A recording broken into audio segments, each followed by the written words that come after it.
Hey everybody, welcome back. We're doing review day 5, sensation and perception, unit 3. So real quick, we need to talk about, of course, the difference between sensation and perception. So sensation is just the picking up of sensory information, whether it be sight, sound, touch, etc.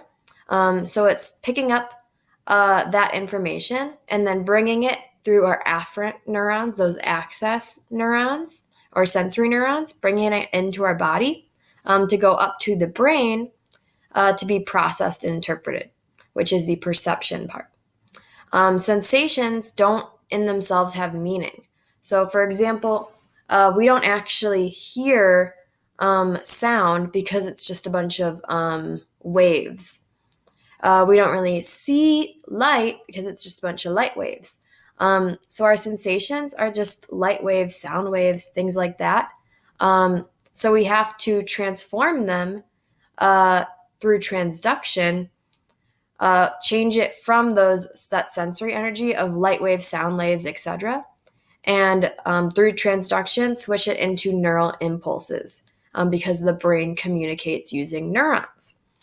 So changing it from that sensory energy into neurons, aka the brain language of neural impulses. So that's switching it from sensation. Now you went through transduction, and then this allows for perception to begin. So now that it's into its brain language of neural impulses, you can begin this perception process in which you're giving giving that sensory information personal significance and meaning, and further deeply processing it. So sensation, you can just think light waves, sound waves, that kind of energy. And then perception is when you actually interpret it as, oh, this is a song that I like, or, oh, I see this nice picture in front of me. So I basically went over how transduction works there. So really what we're seeing is that while we all have the same sensations, all the light waves, sound waves are going to be the same for everyone. We could be perceiving them differently. How we interpret them might differ from one person to another. And the best example of this is our Rat Man illusion. So if you guys watch this video, I'll play a quick little bit of it. So someone shows you this, and they're showing you a bunch of different animals. And then they're going to show you a picture in just a sec of this. You're probably going to say it's a rat. Let's try another. You were primed with those previous pictures. Now they're showing you pictures of people. And then they're going to show you the same image. Now, how about this one? And you're probably going to see an old man because you were primed with pictures beforehand of humans, not animals. So this illustrates what we call the term perceptual set. And perceptual set is just a mental predisposition to perceive one thing and not another. Like I said, you are primed with images beforehand of either humans or animals. So you are more likely to perceive a human or an old man if you saw the humans, and you're more likely to perceive the rat if you saw the animals beforehand. Another example is that one time in class, I had you guys, I said, draw a picture of a senior. I didn't say if it was a senior in high school or a senior as an old folk senior. But what you see here is that perceptual set says that based on our life experiences and who we are and the things we're exposed to in our daily life, we're more likely to perceive something based on that. So if you're a senior in high school, you're probably more likely when you think the word senior to say, oh, yeah, senior in high school. But if you're someone who's around old people all the time, maybe you work at Shorehaven, I said, you might be primed because of your perceptual set to think of it as like an older person, a senior citizen. And perceptual set, because you're using your previous experiences and memories, that would be an example of what we call top-down processing. So it's very important to know these two different ways of processing our information. So the Ratman video and the senior example, that's all using top-down processing, in which we use our schemas, our previous ideas, expectations, experiences to kind of process the information that's coming in and relating it back to old things that we've already experienced. This is much more efficient, but there's also room for error in that you might be predisposed through your perceptual set to see one thing that might not be accurate, right? Bottom-up processing is the one where you're going to take it as it is. You're assembling all the pieces together and going to take it at face value. This is going to take a lot longer, but it's going to be more accurate. So this is kind of almost like an algorithm heuristic type thing. So bottom-up is not relating it back to previous experiences. It's just taking it for what it is and putting it together to understand.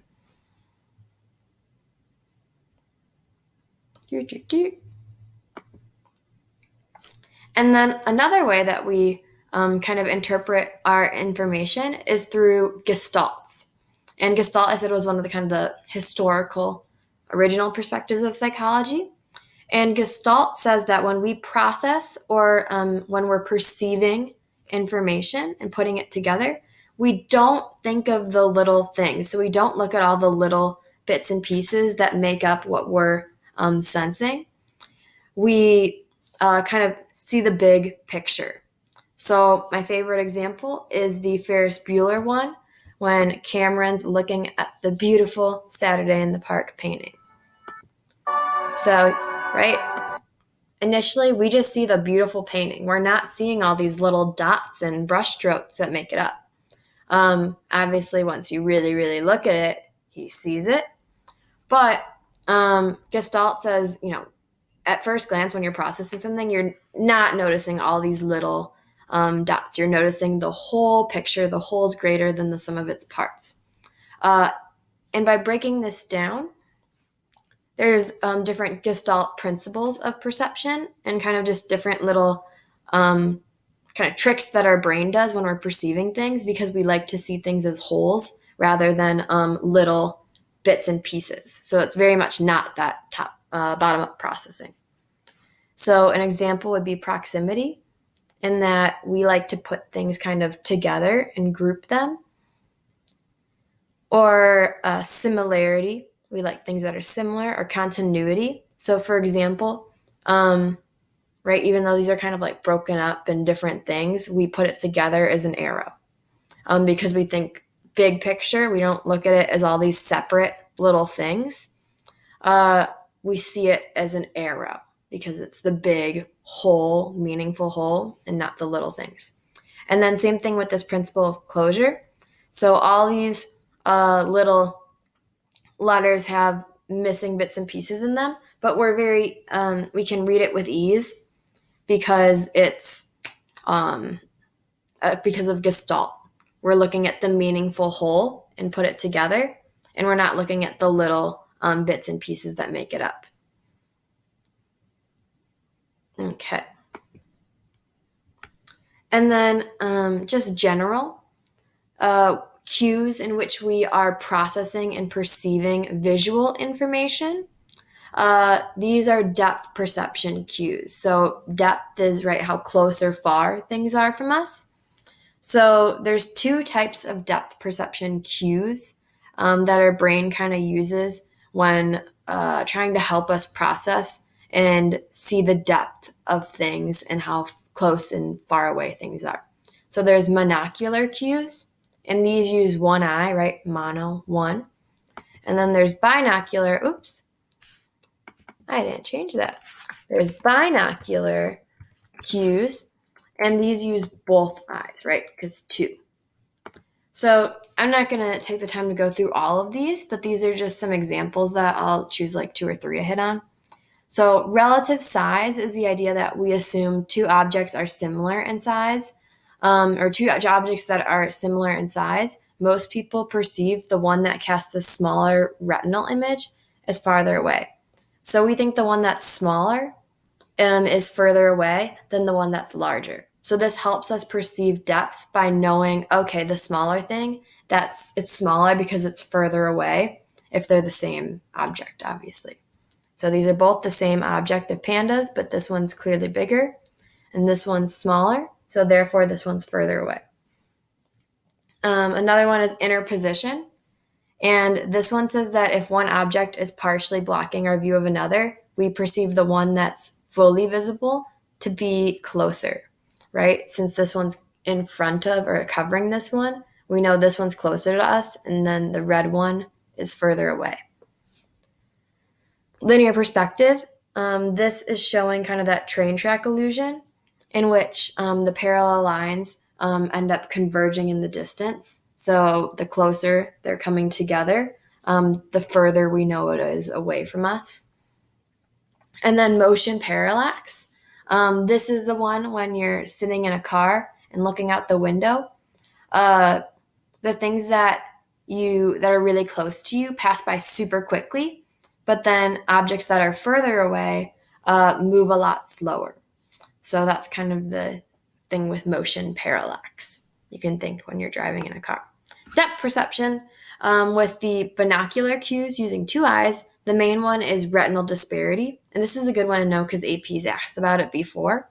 And this is the one where you can just do this and you can see that these use two eyes. So if you close your eye, you can see one, open it, look through the other. You're going to see kind of two different images of the same thing. And then when you look at it through both eyes, it kind of makes a finger sandwich because it's putting it together. So retinal disparity is basically kind of just our brain is able to see distance by comparing how close in the disparity or difference between the two images from each of our eyes. And you can kind of tell how close the object is. It's going to get blurrier the closer you put it in, obviously. Next one is selective attention. So this is when you're focusing conscious awareness on a particular stimulus. So when we're talking about paying attention to different things, it's important to note that we're not good multitaskers. You might think that as humans we're good at multitasking, but we really are not. Humans have selective attention, and this can be a good and a bad thing. So we can focus our awareness on something particular. So say there's, in this picture, you see there's a lot going on in the background. There's a dog barking, there's children playing, there's a fire truck blaring. He's on the phone. He can kind of zoom in and focus on his phone call because we can use selective attention. So in this case, it's a good thing. He can focus his attention on the phone call he's having. But selective attention can also be bad in the case of texting and driving. That's why texting and driving is so dangerous, is because we really aren't good at multitasking. And we use selective attention on our phone and texting, and therefore, you're not processing what's going on in the road and all the other things. So you can think about this if you think about what you're doing right at this very moment. I'm sitting in my chair. I'm not really, now that I'm thinking about it, I might notice it, but originally I wouldn't be noticing the sound of maybe a fan in the room. I wouldn't be noticing the feeling of the chair on my back or on my legs. I wouldn't notice the feeling of my clothes or all the different light going on in the room because I can put selective attention on what I'm focusing on right now, which is giving this presentation. Other examples kind of within selective attention are selective inattention. Inattentional blindness is when you're failing to see visible objects when our attention is directed elsewhere. So an example is like you're looking for something and you just completely miss it. You're like looking right for it, but it's kind of right in front of you and you don't see it. Change blindness is failing to notice changes going on in your environment.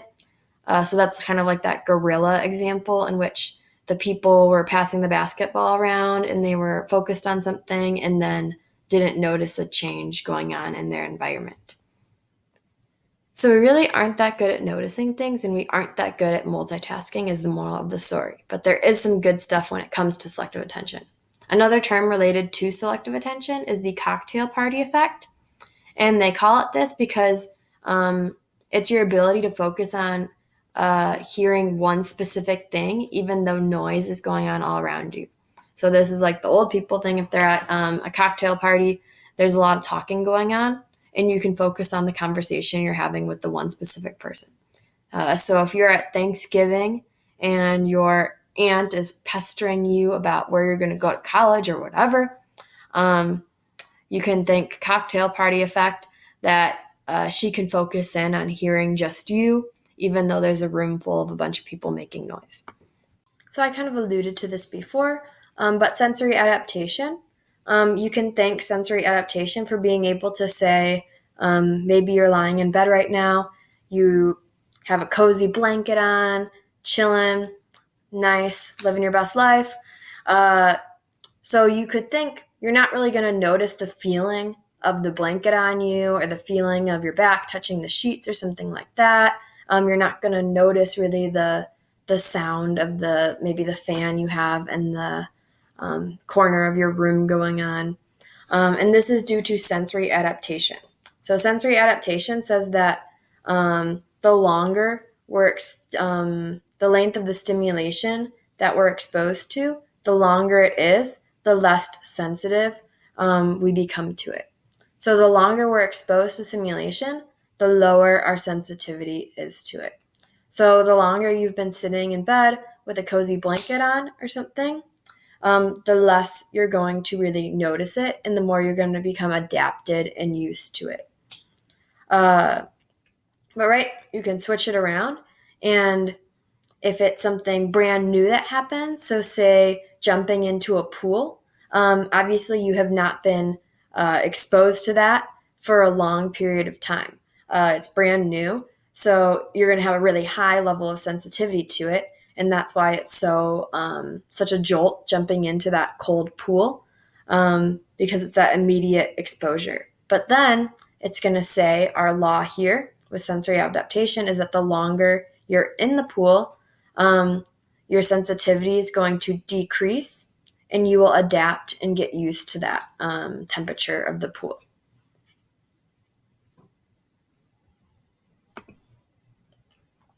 Okay. And then another important term when it comes to being able to detect and begin processing sensory information is the absolute threshold. And this is a good one to know because it has shown up on the AP exam before as well. So absolute threshold is the minimum amount of stimulation. And again, this is just like energy that you're able to notice and pick up, like a sound wave, light wave, whatever. The minimum amount of stimulation needed to detect a particular stimulus at least 50% of the time, and reliably detect it 50% of the time. So the best example of this is with a hearing test. You should be able to detect that hearing little beep at least 50% of the time. And once you cannot do that and identify the little beep correctly 50% of the time, then you would say that that's out of your absolute threshold. So again, absolute threshold is just your ability to detect that stimulation at least 50% of the time or more. Same thing goes with sight. Kind of the example of seeing a candle however many miles away, or looking at the visual thing when you're getting glasses, the little letters.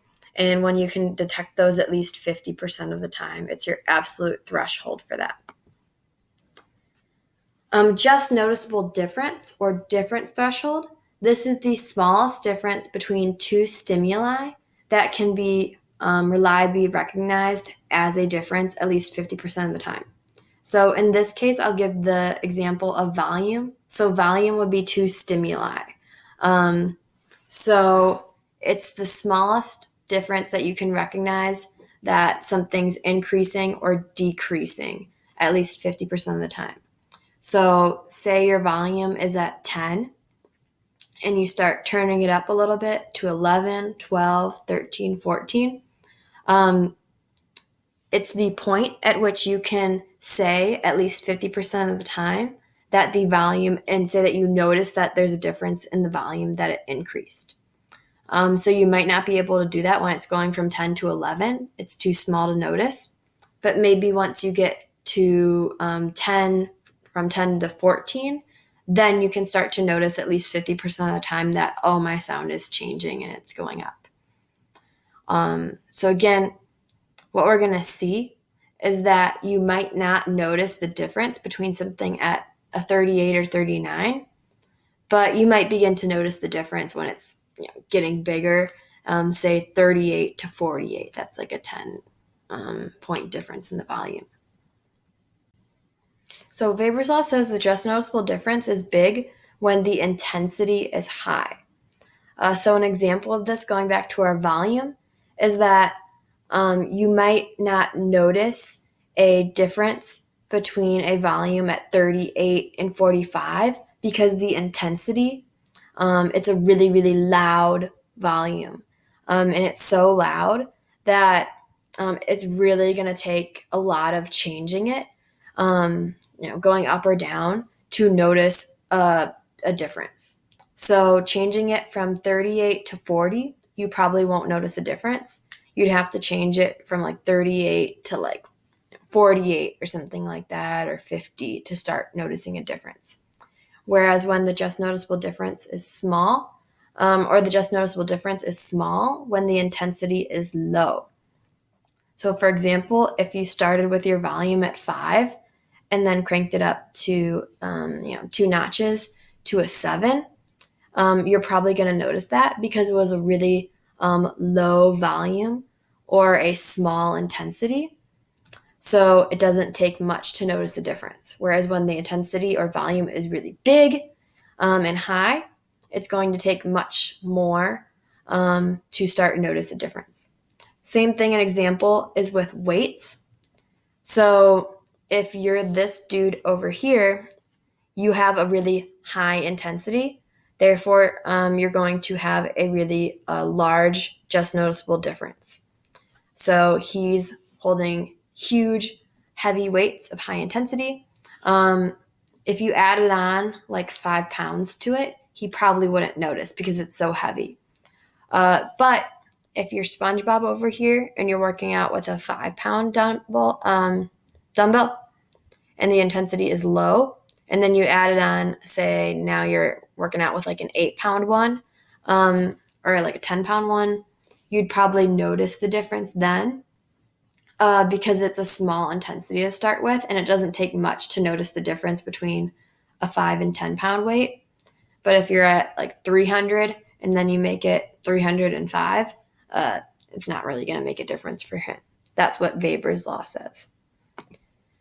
This video puts it all together, so watch it. It talks about absolute threshold, difference threshold, just noticeable difference, Weber's law, and all that good stuff.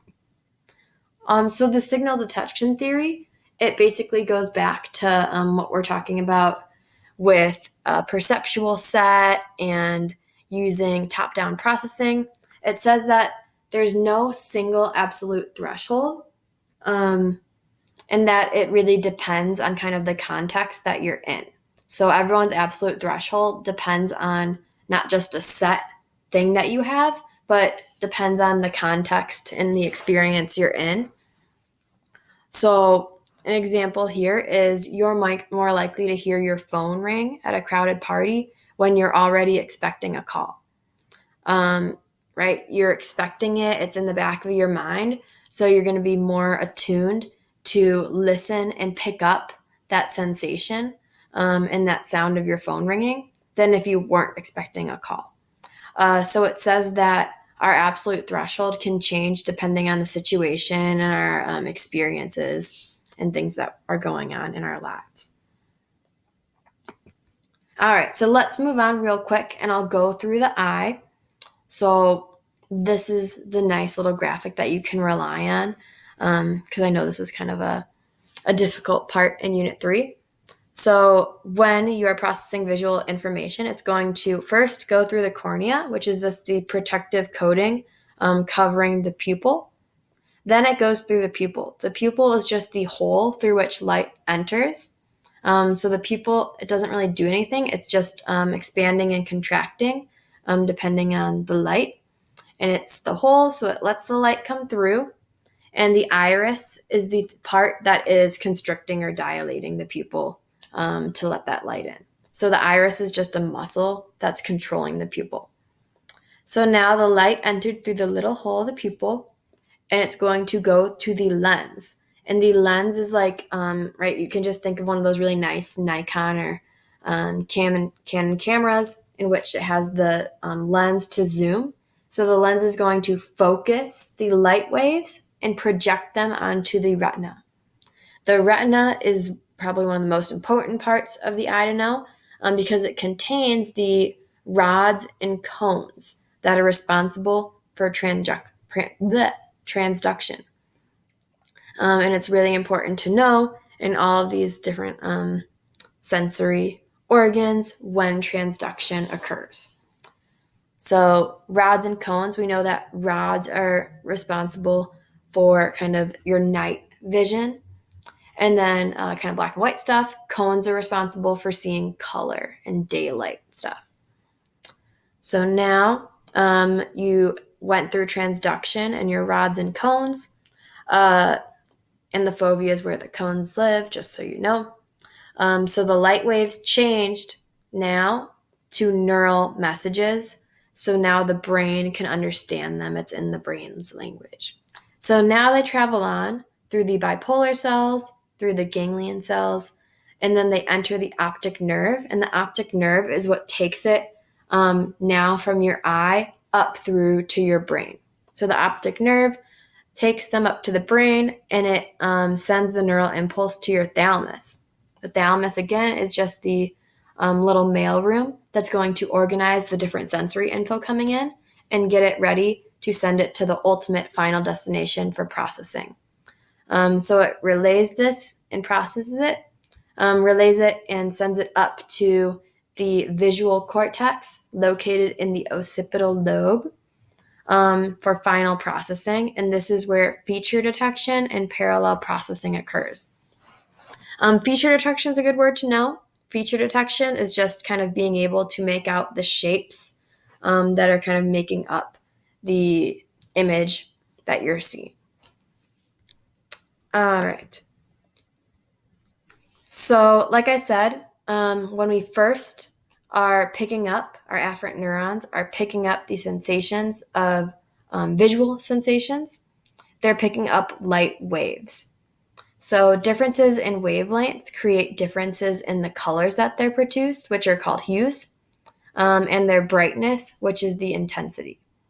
So you can take a look at what these different wavelengths are showing. I won't spend too much time going through here though, but you can kind of take a look to kind of understand those patterns. Two main theories of how we process color. So we have trichromatic theory and opponent processing theory. Trichromatic theory says that we have three types of cones. Remember, cones are the ones that help us process colors. So three types of cones. Some detect red, some detect green, and some detect blue stimuli. The cones, they say, are activated in different combinations, which allow you to then see all the colors. The brain's mixing them. So an example would be when red and green are stimulated at the same time, it would create yellow. And they say that colorblindness would be caused by a lack of functioning green or red cones. But it doesn't really account for why some people are blind or the after image theory that we see with this little flag. So the second idea of how we process color comes from the opponent process theory. And this says that instead of there being the different types of cones specific for red, green, blue stimuli, it says that sensory receptors actually are activated in pairs. So there's a pair for red and green, a pair for blue and yellow, and then a pair for black and white. And this helps explain the after image theory, which we see here is just you're experiencing sensory fatigue of one color. So if you experience sensory fatigue of green, then the opponent pair, the opposite one, red, is going to fire. So why they like this theory is because it explains color blindness pretty easily. So if you're missing a pair, you can't see those hues. So for example, if you're missing red and green, you won't be able to really see those colors. So an example here is if you look at this, you're going to, for a very long time, you're going to exhaust the color that you're looking at, and now the opposite. So you're going to exhaust your green, and now the opposite in the pair is going to fire. So ideally, because you're looking at the green for a long time, you should be seeing red, because we know that red is the opponent in the pair with green. Okay.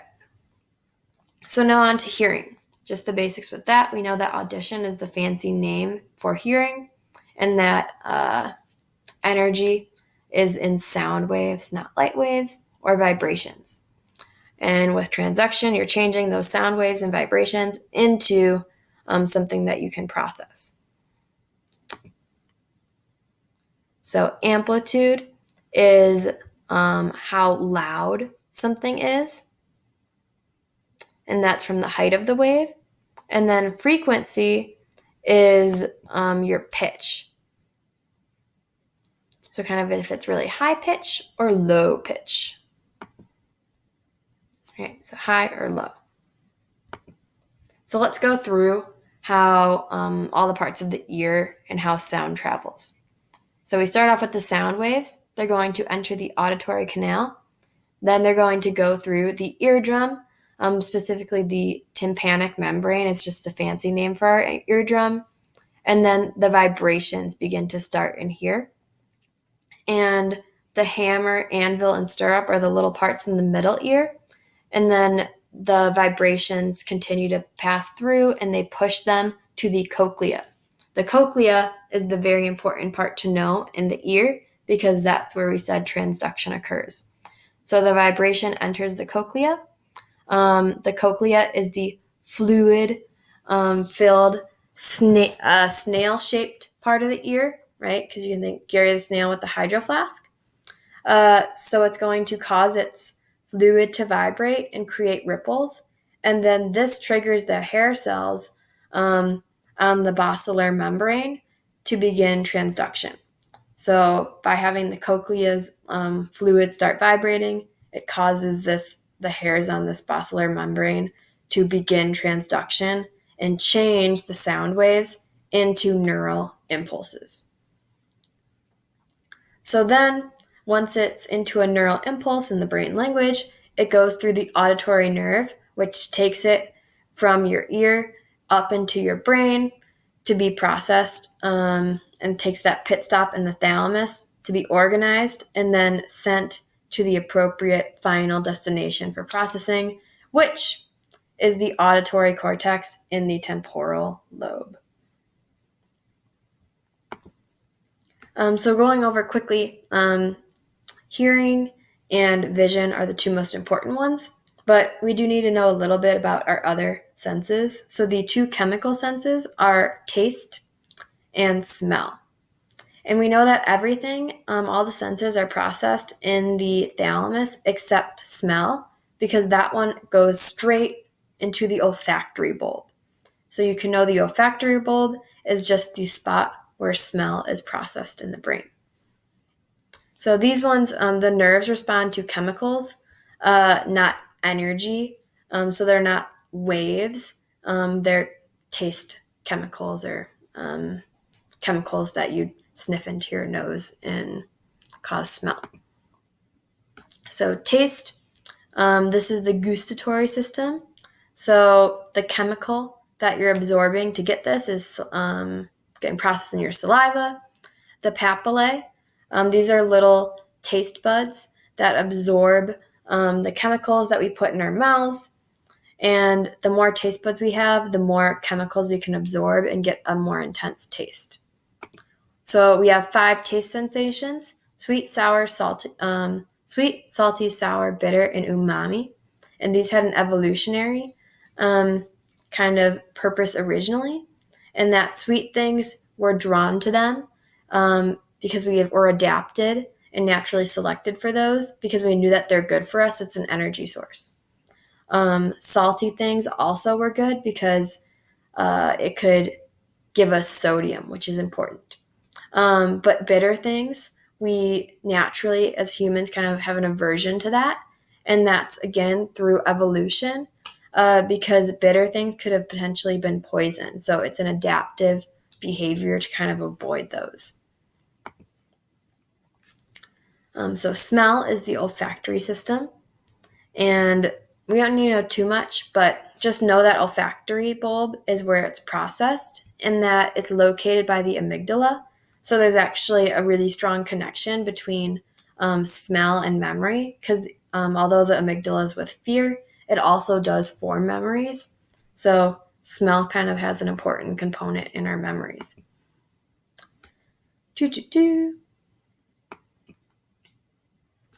So next kind of senses to talk about would be kinesthesia and then vestibular sense. So I said kinesthesia, you can think kinesthetic learning, which is all about kind of movement of our body parts. So kinesthesia is sensing our body position and knowing where our body parts are kind of located. It's something that maybe if you're an athlete, you'd be good at. So it's more your coordination and being able to kind of tell where your body parts are located and what's going on. So an example would be if you're able to close your eyes and someone moves parts of your body and you can identify where your arm is if someone moved it. Vestibular sense, this is my personal favorite one. This is where you can think vertigo, and it's all about balance. So it's kind of an awareness of where your head is from the ground, and it's being able to maintain your balance. And how this works is that this vestibular sense is actually really located in your inner ear. And the main part of it is with your semicircular canals. These have fluid in them that allow us to kind of indicate where our body and head is in connection to the ground. So by the fluid moving around, it's what allows us to kind of indicate where we are in relation to that ground. And it's the little hair-like receptors in here that are picking this up and sending it to the cerebellum. So that's why if you ever are getting car sick because you're kind of going down like this in the car, and your little hair cells the fluid's gonna get out of whack because it's not really in conjunction with where your body's going, and that's gonna cause things to get messed up and you to feel kind of sick. Same thing if you're going on those crazy Starship 3000 rides at your local fest, it'll do that to you as well. So you can think of, if you see this ever on an FRQ and you don't get this right, I'll be very mad, because you can think of what happened to me when I was in high school and I woke up and the entire room was spinning and my eyes were going like this because I had vertigo, and everything was out of whack because the little crystals and hairs in my ears had moved around and were all off balance, causing me to fall over and not have any balance or anything like that. So then I had to put on a neck brace to re-maintain my balance and rebalance the fluids in there so I could correctly, have the position of my head to the ground and have it be correct and not make me dizzy. So if you don't get this correct, and know that vestibular sense is all about kind of maintaining your balance and awareness of where your head is from the ground, you'll be in trouble. Touch is our cutaneous sense. Main thing to know with that is kind of connected with pain. Pain, we don't really know where to categorize it in our kind of senses, but the big thing to know with pain is the gate control theory. And first thing is that nociceptors are just pain neurons. And we have we know there's a bunch of different, you have afferent, efferent, different types of neurons. And how this gait control pain theory works is that, say that you fell and skinned your knee or hurt yourself. You're going to experience a lot of pain. And often when if you bump your knee on something, you feel kind of compelled, just as almost a reflex, to rub it and touch it and make it feel better. And there's a reason why we do this. It's not just because it seems like it's feeling better. There actually is some kind of science behind it showing that it does help our pain in a way. And that's because with the gait control theory, there's kind of the gate in our spine that opens up to let pain through, those signals to send from the spine or the peripheral nervous system. It enters the spine to get into the central nervous system to send it all the way up to our brain to alert that we have pain. So there's the gate that kind of switches from peripheral, and then once it goes through, it's into the central. And by rubbing or putting like pressure or kind of a heat or ice on it, you can essentially block that pain from getting in there and fake your body out. So here's how it works is because these rubbing sensations can trick the body into paying attention to your pressure or ice applied, rather than the pain that was originally there. So the pain is going through the gate, but now you're applying pressure or heat or cold to it. And the body's going to pay attention to this new kind of sensation, this large fiber sensation coming in. And then that's going to enter the gate to your spinal cord and up to the brain. And then it's going to block the original kind of pain sensations that are going in. So you can kind of trick your body into not feeling pain as much. So that was a lot of stuff. Again, if you guys have question on this sensation and perception stuff, feel free to let me know. I'm here to help. So keep up the good work with the review. You guys have been rocking it so far.